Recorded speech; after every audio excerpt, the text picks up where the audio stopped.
Assalamualaikum warahmatullahi wabarakatuh.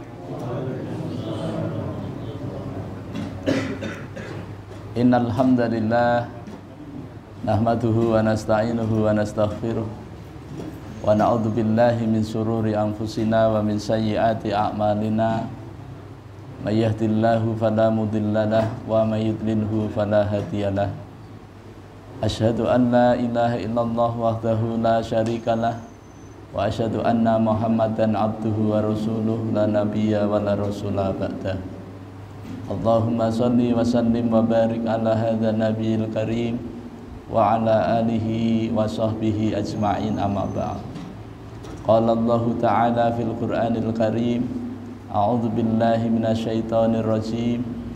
Ya ayyuhalladzina amanu taqullaha haqqa tuqatih wa la tamutunna illa wa antum muslimun. Ya ayyuhan nasu taqu rabbakumul ladzi khalaqakum min nafsin wahidah wa khalaqa minha zawjaha wa batha minhuma rijalan katsiran wa nisaa'a wattaqullaha alladzi tasaaluna bihi wal arham innallaha kana 'alaikum raqiba.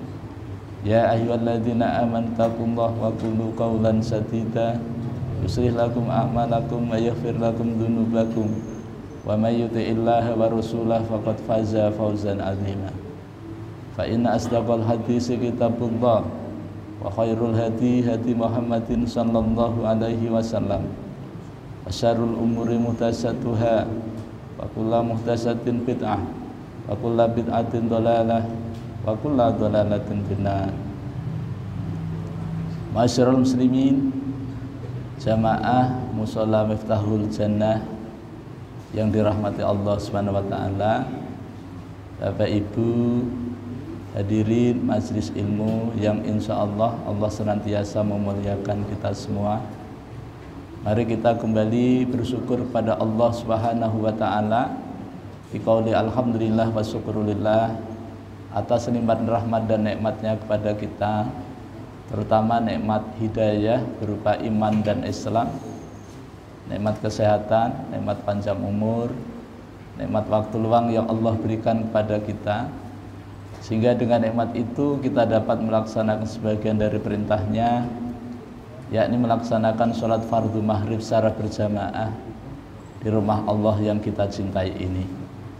Salawat dan salam semoga senantiasa tercurah, terlimpah kepada junjungan kita Nabi besar Muhammad sallallahu alaihi wasallam, kepada keluarganya, para sahabatnya, para pengikutnya yang setia, baik yang dulu, sekarang maupun yang akan datang. Mudah-mudahan kita semua yang hadir di majelis yang mulia ini dicatat oleh Allah Subhanahu wa taala sebagai hamba-hamba Allah yang taat, yang takwa, calon-calon penerima syafaat yang agung dari baginda Nabi sallallahu alaihi wasallam atas izin Allah Subhanahu wa taala kelak pada hari kiamat. Amin ya rabbal alamin. Bapak Ibu jamaah yang dirahmati Allah Subhanahu wa taala, alhamdulillah kita kembali bertemu dalam suasana kebaikan, sehat badan, afiah batin. Ini merupakan nikmat Allah yang wajib kita syukuri agar Allah senantiasa menambahkan nikmatnya kepada kita. Jangan sampai kita termasuk orang-orang yang kufur nikmat, yaitu menggunakan nikmat Allah dipakai untuk melakukan maksiat. Jangan kita menggunakan nikmat Allah dipakai untuk melakukan perbuatan yang perbuatan itu mengundang murkanya Allah Subhanahu wa taala. Ketahuilah sesungguhnya azab Allah amat sangat pedih. Bapak Ibu jamaah yang dirahmati Allah Subhanahu wa taala, malam ini kita akan melanjutkan kajian Ma'rifatul Quran fi Tarjamatil Quran, mengenal Al-Quran melalui terjemahnya. Dalam sebuah kalimat yang ditulis oleh penulisnya bahwa barang siapa yang mengenal firman Allah, maka dia sungguh akan mengenal Tuhannya. Man arafa kalamuhu faqad arafa rabbahu.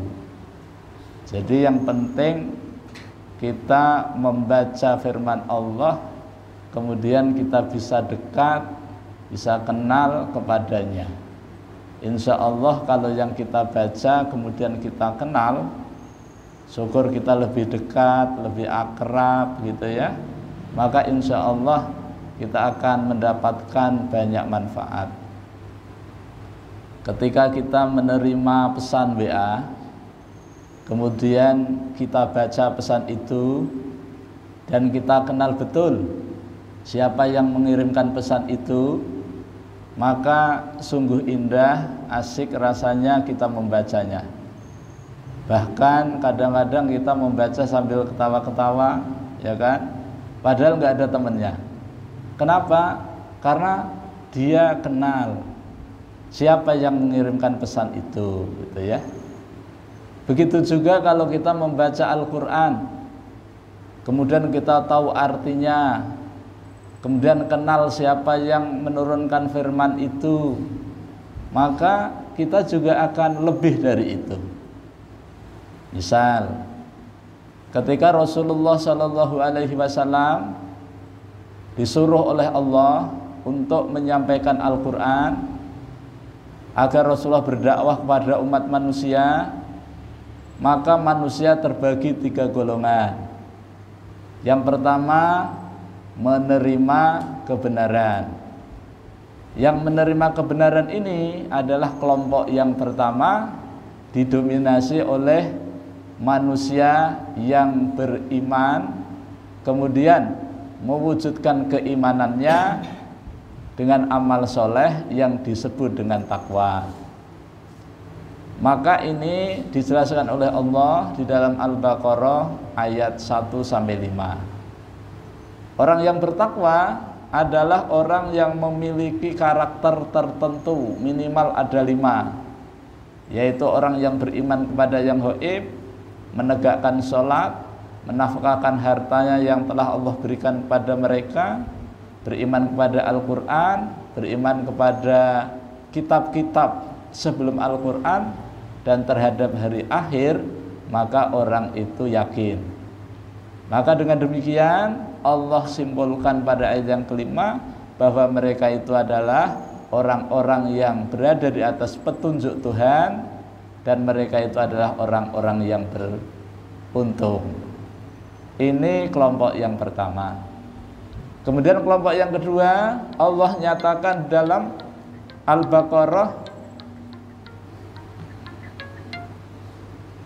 Al-Baqarah ayat 6, di mana sesungguhnya orang-orang kafir itu adalah orang-orang yang menolak kebenaran.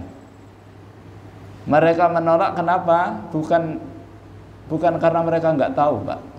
Mereka tahu banget, ya, tahu sekali tentang manfaatnya. Bahkan mereka kenal banget siapa Muhammad Rasulullah itu. Tapi karena memang mereka sudah tercatat sebagai orang kafir, maka mereka tidak bisa dikasih peringatan. Dikasih peringatan atau tidak itu sama saja, mereka tidak akan beriman. Kenapa?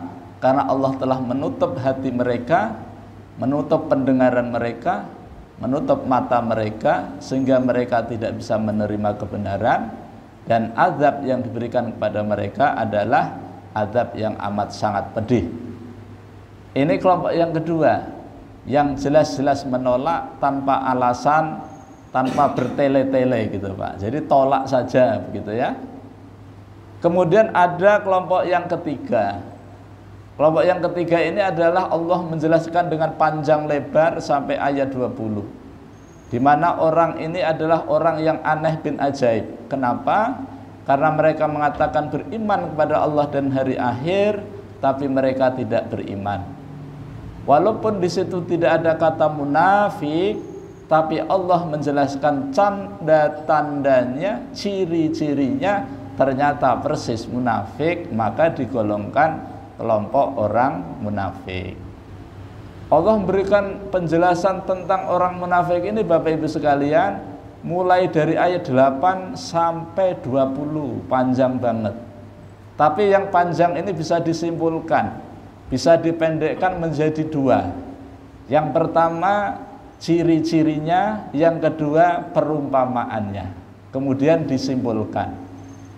Ciri orang munafik itu apabila mereka disuruh agar mereka jangan berbuat kerusakan di muka bumi, mereka menjawab sebaliknya. Ya, wa idza qila lahum la tufsidu fil ard qalu innama nahnu muslihun. Ya. Kalau mereka diseru untuk tidak berbuat kerusakan, mereka malah mengatakan, enak aja, saya dilarang-larang, saya ini adalah manusia yang paling berjasa di muka bumi ini. Kenapa? Karena saya adalah orang yang selalu berbuat kebaikan, orang yang selalu mengadakan perbaikan, kata mereka. Tapi langsung saja Allah jelaskan, ala innahum humul mufsiduna walakin la yash'urun. Ketahuilah sesungguhnya mereka yang mengatakan begitu tadi itu enggak benar. Mereka itulah orang-orang yang berbuat kerusakan, tetapi mereka tidak sadar. Mereka tidak sadar dua. Yang pertama, mereka tidak sadar atas ucapannya. Kapan? Pada ayat 8. Wa minan nasi may yaqulu amanna billahi wa bil yaumil akhiri wa ma hum bimu'minin. Oh, ternyata ucapan mereka itu adalah ucapan bohong belaka. Mereka tidak menyadari gitu ya. Nah, kemudian yang kedua, ketika mereka disuruh agar beriman sebagaimana orang-orang yang beriman, maka mereka itu balik menolak, tidak hanya menolak tapi juga membuli, mencaci maki, menghina, menista orang yang beriman, ya. Wa idza qila lahum aminu kama amanan nas qalu anu'minu kama amanas sufaha ala innahum humus sufaha'u walakin la ya'lamun.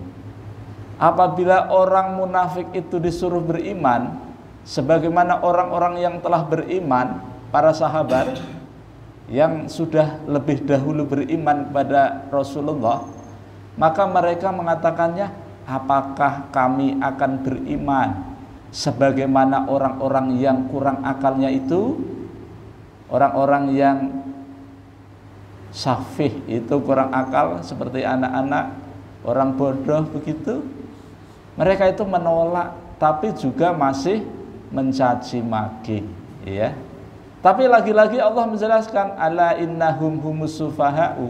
Ketahuilah sesungguhnya mereka itulah orang-orang yang sufaha, orang-orang yang bodoh, orang-orang yang kurang akalnya, ya.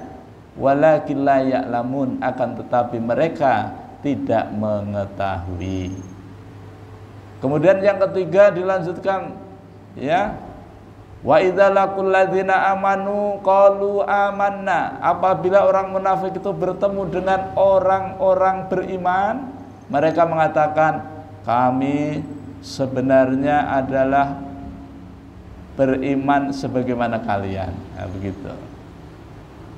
Tapi ketika mereka kembali kepada kru mereka, ya, wa idza khalau ila syayatinihim, ketika mereka kembali kepada setan-setan mereka, nah, begitu, pemimpin-pemimpin mereka, maka mereka mengatakan, qalu inna ma'akum innama nahnu mustahzi'un. Maka kemudian mereka mengatakan, sesungguhnya kami adalah sependirian dengan kalian, wahai orang-orang munafik, wahai orang-orang kafir, gitu.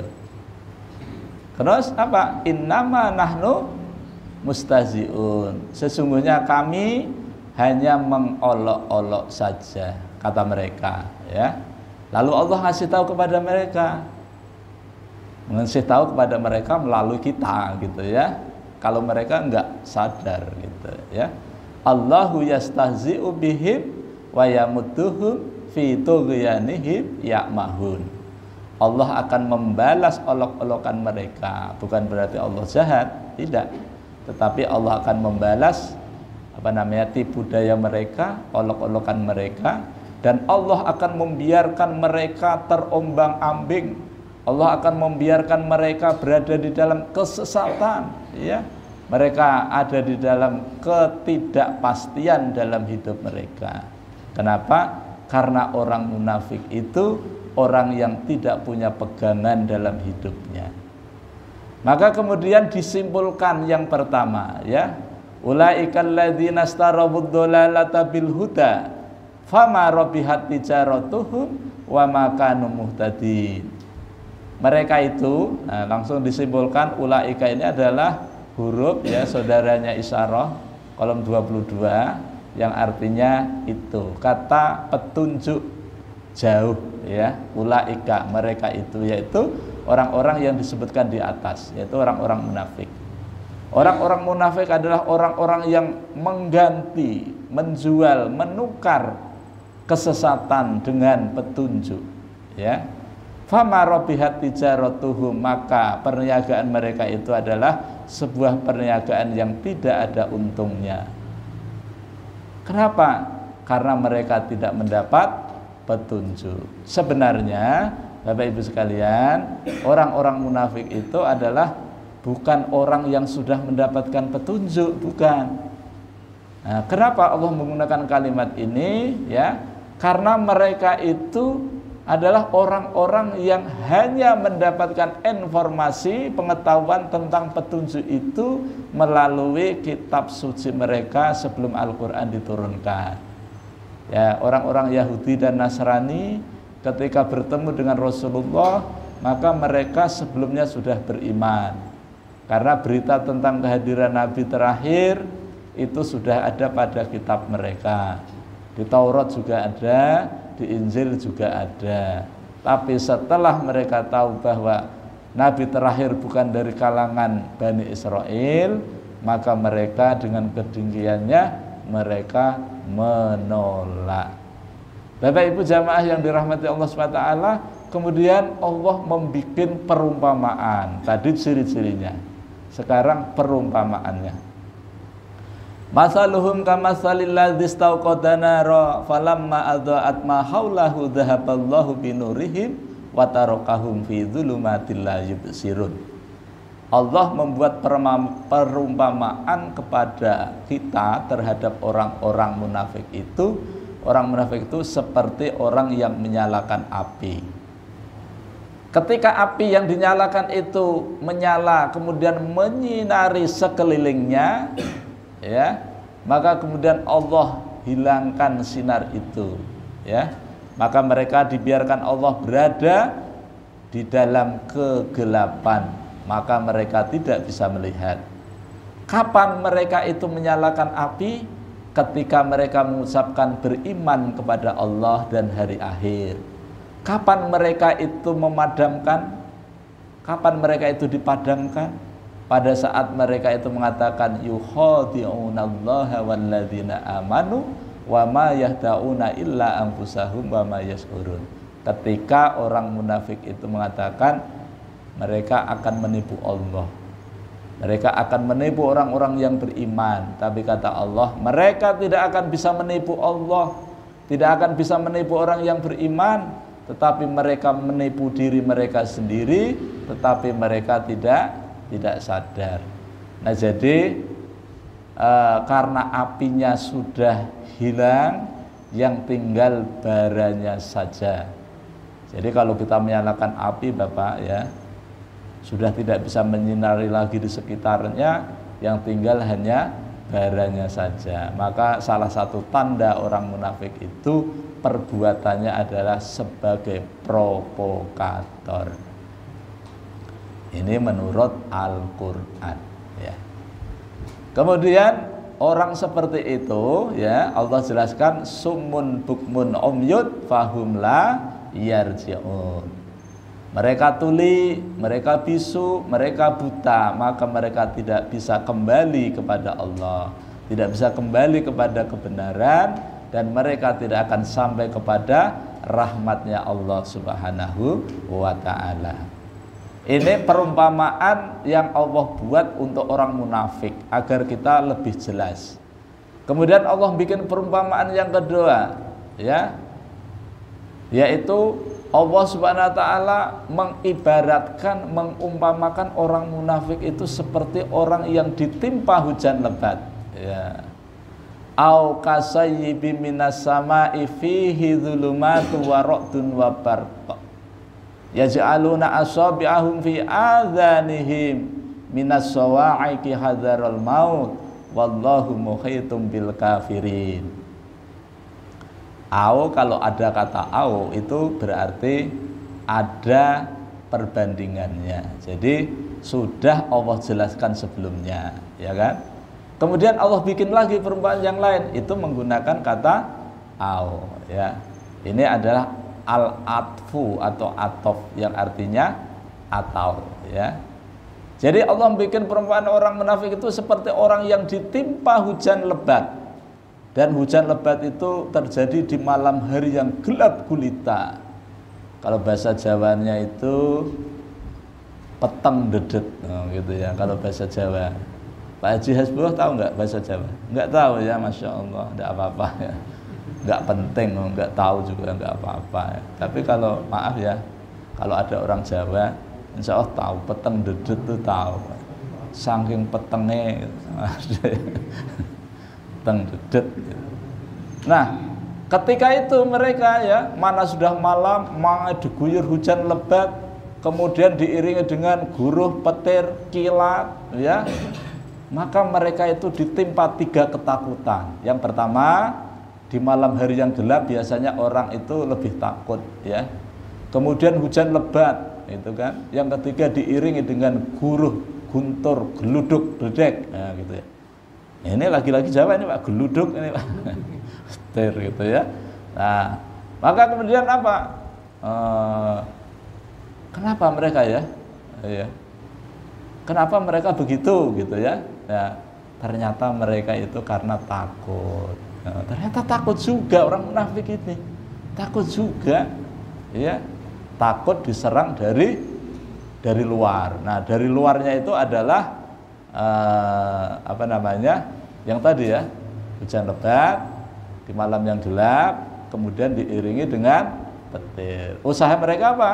Yaj'aluna asabi'ahum fi adhanihim. Mereka menjadikan jari jemarinya untuk menutupi telinga mereka karena mereka nggak mau dengar suara-suara itu. Ini Pak, kalau di dalam dunia kenyataan orang munafik itu apabila mendengar kebenaran mereka nggak tahan Pak. Seperti setan ketika dikomandangkan qomat, mereka lari terbirit-birit. Orang munafik juga begitu. Makanya orang munafik ini ketika ada kebenaran mau ditegakkan mereka tidak tahan, gitu Pak. Makanya yaz'aluna asabi'ahum fi adhanihim. Kenapa? Minas sawa'iqi. Oh, ternyata hadarul maut. Mereka takut ya, karena dia tidak tahan dengan suara-suara gemuruh kilat petir itu enggak. Ternyata mereka takut dengan mati. Mereka diserang rasa takutnya dari dalam, yaitu mereka takut mati. Wallahu muhitum bil kafirin, dan Allah maha meliputi terhadap orang-orang kafir. Pada ayat ini Bapak Ibu sekalian, Allah menjelaskan kepada kita bahwa orang-orang munafik ini dikelompokkan ke dalam kelompok orang kafir. Jadi nanti kelompok di dalam dunia ini cuma 2 saja, yang beriman dan yang kafir. Jadi enggak jadi 3. 3 itu tadi untuk menjelaskan saja. Setelah kita sudah jelas, sudah paham, maka munafik dimasukkan ke dalam kelompok orang kafir. Karena apa? Karena Allah cuma menyediakan 2 tempat saja Bapak Ibu di akhirat itu. Yang pertama, surga untuk orang-orang yang beriman dan beramal soleh. Kemudian yang kedua, Allah bikin satu tempat yang tidak nyaman banget, yaitu neraka. Itu adalah untuk orang kafir dan untuk orang munafik. Makanya orang munafik menjadi satu ya, satu atap dengan orang kafir. Hanya saja Bapak Ibu sekalian, orang kafir itu begitu niti sirat itu ya, niti sirat di atas, begitu jatuh begitu itu langsung jahanam. Nah, jahanamnya itu adalah untuk orang kafir. Nah, orang munafik itu begitu jatuh ke jahanam tadi ke bawah itu perjalanan 70.000 tahun baru sampai ke dasar neraka. Itulah yang disebut dengan karaknya neraka. Itu tempatnya orang munafik, sama saja ditempatkan di neraka. Bapak Ibu yang dirahmati Allah Subhanahu wa taala, kemudian karena Allah Subhanahu wa taala itu menjelaskan melalui perumpamaan ini, tujuan Allah adalah ingin memperjelas kepada kita orang yang beriman ketika kita melihat orang-orang munafik itu supaya waspada, supaya lebih jelas lagi. Kemudian ayat berikutnya itu lanjutan daripada penekanan daripada Allah membuat perumpamaan, ya. Kenapa? Saking gemesnya guru beledek tadi, ya. Saking gemesnya melihat sifat perilakunya orang munafik itu, akhirnya petir tadi ingin sekali menyambarnya, gitu kan? Nanti Bapak Ibu buka di Al-Baqarah ayat 20 ya, Bu ya. Nah, saking gemesnya gitu, Bu. Makanya kita juga kalau kita melihat orang-orang munafik itu, sepertinya pernah melihat, padahal kita juga pernah melihat gitu ya. Hanya ada ciri-cirinya saja gitu ya. Cuma memang Allah SWT itu memang luar biasa ya. Dengan informasi ini maka kita jadi tahu ya. Jadi kita ketika kita berada di suatu tempat atau di masyarakat atau di komunitas, yang namanya orang munafik itu selalu ada ya. Tetapi tidak kelihatan jelas ya gitu ya. Oleh karena itu Allah itu ngasih tahu kepada kita. Ya saking gemesnya tadi, kalau Allah itu menghendaki dicabut penglihatannya, dicabut pendengarannya, maka itu kuasanya Allah. Tapi Allah nggak melakukan itu.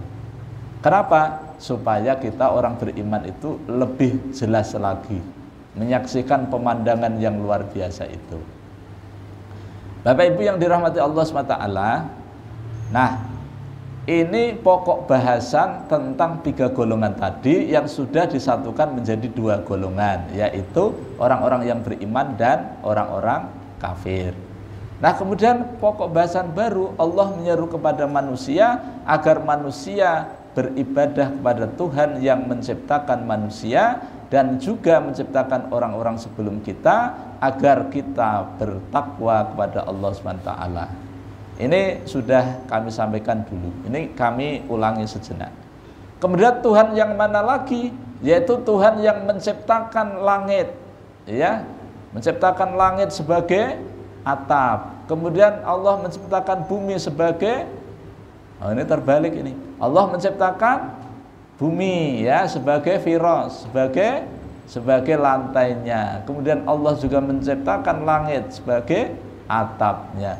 Kemudian Allah turunkan air dari langit, namanya air hujan. Dengan air hujan itu, maka kemudian Allah menumbuhkan berbagai macam tumbuhan, berbagai macam buah-buahan. Untuk apa? Untuk rezeki bagi kita manusia. Nah, kemudian Allah minta satu, yaitu jangan kalian menjadikan Tuhan sekutu-sekutu, tandingan-tandingan, ya. Nah, sementara kalian mengetahui, maksud ulun mengulangi ayat ini, di setiap Allah menyuruh, di situ ada perintah dan di situ pula ada larangan, ya. Pada ayat 21 Allah menyuruh kepada manusia agar beribadah hanya kepada Allah saja, tujuannya agar supaya bertakwa. Maka kemudian ayat 22-nya menekankan tentang Tuhan itu siapa. Oh, ternyata Tuhan itu yang menciptakan bumi, fungsinya begini, menciptakan langit, fungsinya begini, menurunkan air hujan, fungsinya begini. Nah, yang unik Bapak Ibu sekalian, Allah hanya menurunkan satu macam saja, yaitu air hujan dari langit. Tetapi dengan air hujan itu menjadikan bumi yang tadinya gersang menjadi subur, menumbuhkan berbagai macam tanaman, berbagai macam buah-buahan yang rasanya berbeda-beda. Kalau Bapak Ibu negatif terhadap virus corona, ya, kalau yang positif katanya kan tidak bisa merasakan, gitu ya, Pak Ji ya, yang pernah gitu. Nah, gitu ya. Mati rasa, nah, gitu ya. Nggak bisa merasakan. Yang namanya limau masam itu nggak terasa kalau masam itu. Yang namanya gula manis itu nggak terasa manisnya. Yang namanya lombok itu pedes dulu sebelum kena itu nggak pedes lagi. Katanya mati rasa begitu. Ya alhamdulillah sih. Saya kemarin itu kalau dibawa ke rumah sakit itu pasti positif tuh Pak. Pasti positif, tanda-tandanya jelas.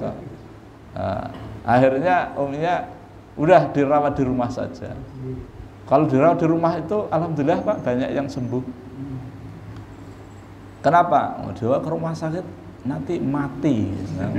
Wah saya dimatikan. Wah, jangan dulu belum, jangan gitu ya. Saya dipanggil itu ke rumah sakit. Pertemuan tokoh, ya kan? Saya diundang. Bapak sudah pernah vaksin belum? Belum. Bapak harus vaksin. Nggak mau saya. Nggak apa-apa kan? Nah, saya tanya itu. Emang kalau saya nggak mau vaksin, saya melanggar undang-undang misalnya, gitu kan?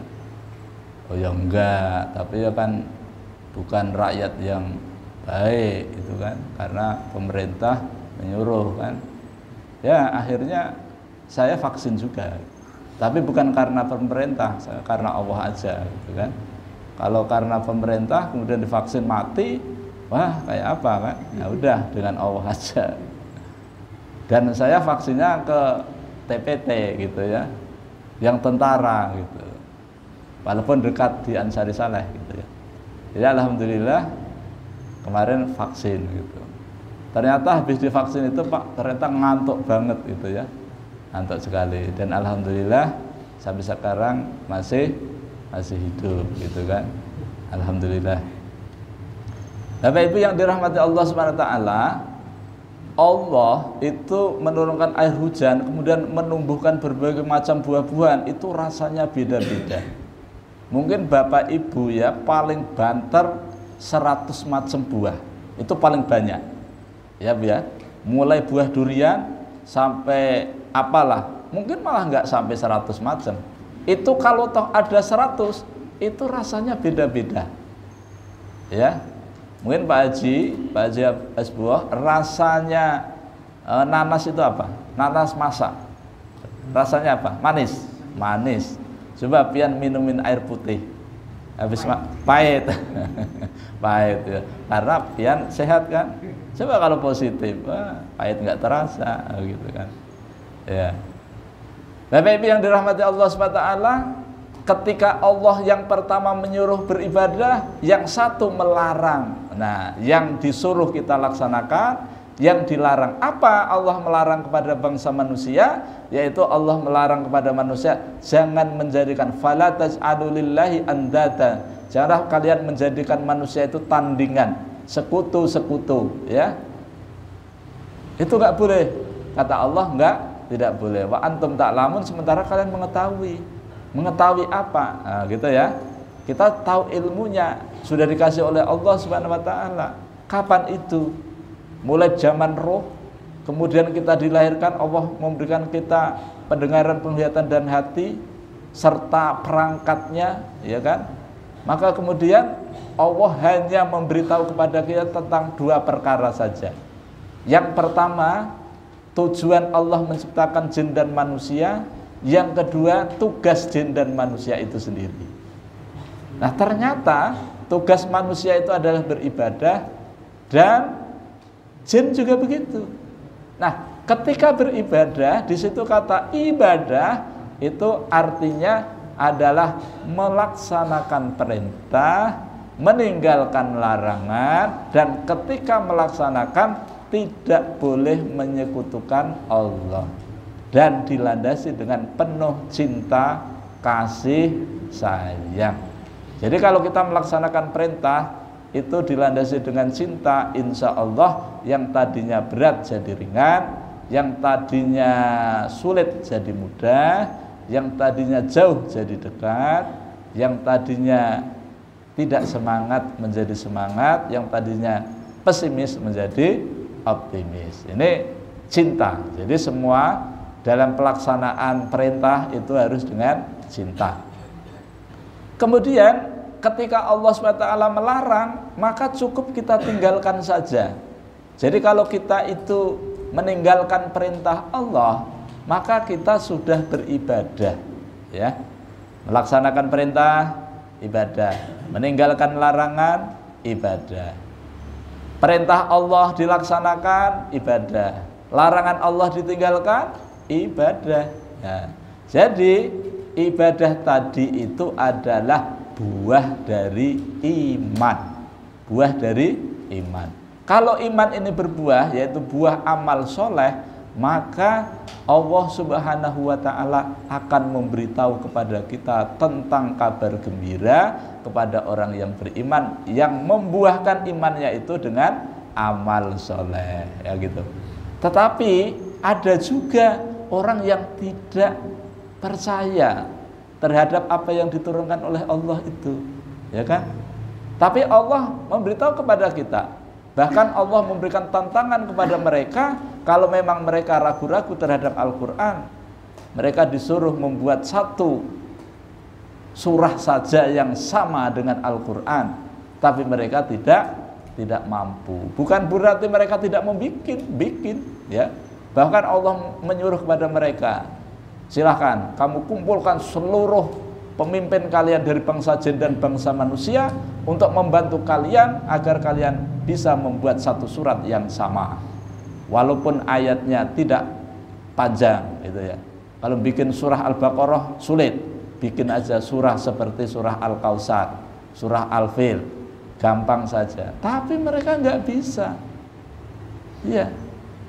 Kalau memang kalian benar, silahkan bikin, itu kata Allah, itu tantangannya. Tapi nggak bisa. Maka kemudian Allah mengatakan, fa in lam taf'alu walan taf'alu fattaqun narol lati waquduhan nas wal hijarah uiddat lil kafirin. Kalau memang kalian tidak bisa membuatnya, dan pasti kalian tidak akan bisa membuatnya, pasti, itu kata Allah, maka takutlah kalian kepada neraka. Ini loh, Allah ini kalau sayang kepada hamba-hambanya ini, walaupun mereka menolak, ragu, yang menolak kafir, yang ragu munafik tadi, masih saja Allah kasih tahu, manusia, silahkan kamu takut, jangan sampai kamu itu masuk terjerumus ke dalam neraka. Yang neraka itu bahan bakunya adalah manusia dan batu yang disediakan untuk orang-orang kafir. Bapak Ibu yang dirahmati Allah Subhanahu wa ta'ala, maka kemudian setelah Allah menjelaskan panjang lebar, maka orang yang beriman dikasih kabar gembira. Kabar gembira yang Allah beritahukan kepada kita dalam surah Al-Baqarah ayat 25, wa basyiril ladzina amanu wa amilus solihati anna lahum jannatin tajri min tahtihal anhar kullama ruziqu minha min samarati rizqa qalu hadzal ladzi ruziqna min qabl wa utubihi mutasyabiha wa lahum fiha azwajum mutahharah wa hum fiha khalidun. Ini juga sudah, makanya cepat-cepat aja kan, karena sudah, gitu kan. Allah menyuruh pada Rasulullah SAW agar menyampaikan berita gembira, kabar gembira kepada orang-orang yang beriman dan beramal soleh. Perlu ulangi lagi, kalau di dalam Al-Quran itu ada kata iman, maka iman itu mengandung dua pengertian. Yang pertama menunjukkan perbuatan amalan hati, yang kedua menunjukkan amalan jasmani. Tapi kalau di situ ada amanu wa amilu sholihat, amanu itu menunjukkan amalan hati, wa amilu sholihat itu adalah menunjukkan amalan jasmani. Nah, Allah menyuruh kepada Rasul agar memberitahu kepada orang-orang yang beriman dan beramal soleh dengan surga. Jadi Bapak Ibu, kita yang sudah dapat hidayah, sudah mukmin, kita tidak perlu lagi gelisah gundah gulana, tidak perlu sedih, tidak usah khawatir, karena Allah sudah ngasih kabar gembira. Di mana? Di Al-Baqarah 25, yaitu dengan surga. Surganya Allah gambarkan mengalir di bawahnya sungai-sungai. Jadi tajri itu artinya tidak hanya mengalir Bapak, tapi cenderung kepada lari. Jadi kalau lari itu biasanya lebih dahsyat daripada mengalir. Biasanya orang-orang kaya itu membuat rumah bangunan itu selain taman, di situ ada kolam renang, kemudian juga ada gemericik air mengalir kayak pancuran begitu ya. Ya alhamdulillah rata-rata di rumah kita ada air ledeng yang mengalir berbunyi kericik gitu kan. Nah, itu menambah keindahan gitu ya. Lalu Allah tambahkan, setiap kali orang di surga tadi diberikan kepada mereka buah-buahan sebagai rezeki mereka, mereka mengatakan, loh ini saya pernah ketemu dulu waktu di dunia, didatangkan pisang gitu ya, ada untuk mempermudah, tapi rasanya beda ya, rasanya beda. Tapi bukan berarti pisang berubah rasanya durian, bukan. Artinya buah pisang rasanya tetap pisang, tapi kelezatannya yang jauh berbeda. Kenapa? Karena surga itu sesuatu yang belum pernah kita pikirkan, sesuatu yang belum pernah kita dengar, sesuatu yang belum pernah kita lihat, tetapi nyatanya itu akan Allah berikan kepada kita.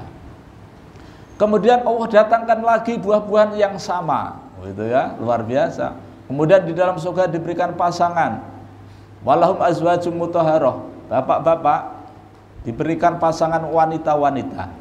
Yang wanita diberikan pasangan laki-laki, tidak hanya satu, oh bukan, satu aja ya. Yang bapak-bapak yang banyak ya, ya banyak ya Pak, ya enggak apa-apa Pak. Di sana enggak ada cemburu kok Pak. Di sana Bapak enggak akan ada rasa takut, ya, tidak ada istilah istiqomah, ya kan? Apa itu istiqomah? Ikatan suami takut istri kalau di rumah gitu, kata orang. Di sana Allah siapa sebagai balasan. Dan Pak, wanita tadi Pak itu adalah disucikan oleh Allah, tidak pernah menstruasi Pak. Kalau Bapak punya istri secantik apapun, pasti setiap bulan kan ada halangannya. Kalau di sana nggak ada, ya gitu ya. Nah itu luar biasa. Terus sampai kapan? Wahum fiha khalidun, selama-lamanya.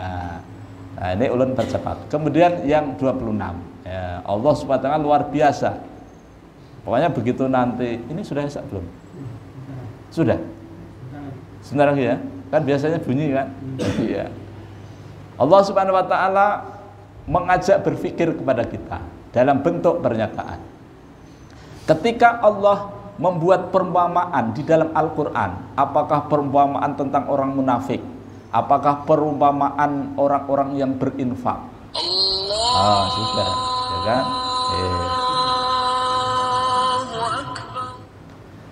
Bapak Ibu yang dirahmati Allah SWT, insya Allah nanti yang akan datang akan kita lanjutkan. Ya, nanti Pak Haji dikasih tahu, diingatkan surah Al-Baqarah ayat 26 dan seterusnya. Ini kami ambil dari kitab tafsir Ma'rifatul Quran, kitab Jamatul Quran yang dipakai di Pondok Tahfiz Madinatul Quran Banjarmasin. Alhamdulillah yang nulis ulun sendiri. Jadi nanti Bapak Ibu kalau berkenan kami bagikan ya satu-satu gitu, karena satu juz satu. Jadi enak gitu, dibawa kemana-mana itu nyaman gitu ya. Di situ atau namanya mudah sekali dipahami, mudah sekali. Karena memang dibikin mudah sesuai dengan kata Allah kan, karena Allah menjamin Al-Quran itu mudah untuk dipelajari, mudah untuk dihafal, mudah untuk diamalkan. Kalau sampai Allah sudah memudahkan, ternyata kita masih menganggap susah juga, maka ini kita harus bertobat kepada Allah, karena kita telah suudzon kepada Allah. Ma'asyiral muslimin jamaah yang dirahmati Allah SWT, demikian yang dapat ulun sampaikan dalam kesempatan ini. Mudah-mudahan Allah SWT senantiasa merahmati dan meridhai kita semua. Ulun mohon maaf, pasti banyak kelirunya, banyak salahnya dalam mendampingi kajian ini. Mari kita tutup pertemuan ini dengan sama-sama membaca hamdalah dan doa kafaratul majlis. Alhamdulillahirabbil alamin. Subhanakallahumma wa bihamdika asyhadu an la ilaha illa anta astaghfiruka wa atubu ilaik. Wal 'afwu minkum. Wassalamualaikum warahmatullahi wabarakatuh.